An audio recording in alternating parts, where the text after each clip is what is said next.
Uhambo lweminyaka engama-35 kwinkonzo yesipolisa lufikelela esiphelweni. UNjengele Sitole uthi wanelisekile ngumsebenzi awenzileyo yaye uthi ugalele ngazo zonke de kuphukane yokuhlanganisa.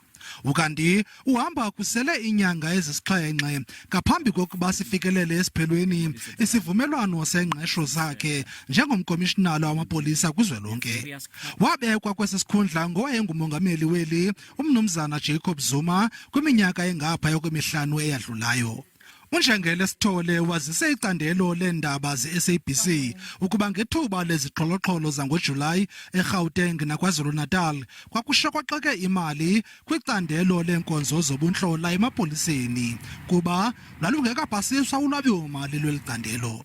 UNjengele Sitole uthi oko kwabangela ukuba kube nzima ukwazi izenzo zodushe nokutyhuthulwa kwevenkile okwavumbuluka emva kokuvalelwa kowayengumongameli weli umnumzana Jacob Zuma.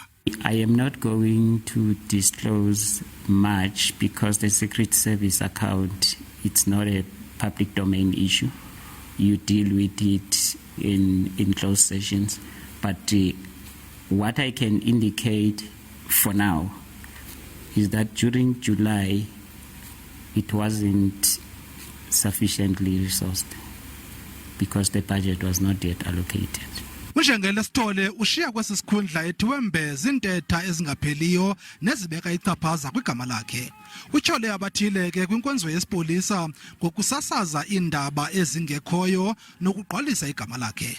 I came out as a dark horse and people started asking questions. Now, according to the former IP'd investigator, he says he was called in a report, and it's in black and white, and also in an affidavit. Says he was called, and in that meeting, they said, where does this Sitole come from? What is it that we can do in order to make sure that we remove him from the position? We managed to deal with Patlane. Patlane was out, and now is Sitole. Uphekile ke ukuba bebe inyoka nesele nomphathiswa wamapolisa umnumzana Bhekicele watsho esithi ubudlelwane babo bebusekelezelwe emsebenzini kuphela. My relationship with the Minister of Police, I can start by saying is professionally average, and further indicate that it is governed by prescripts.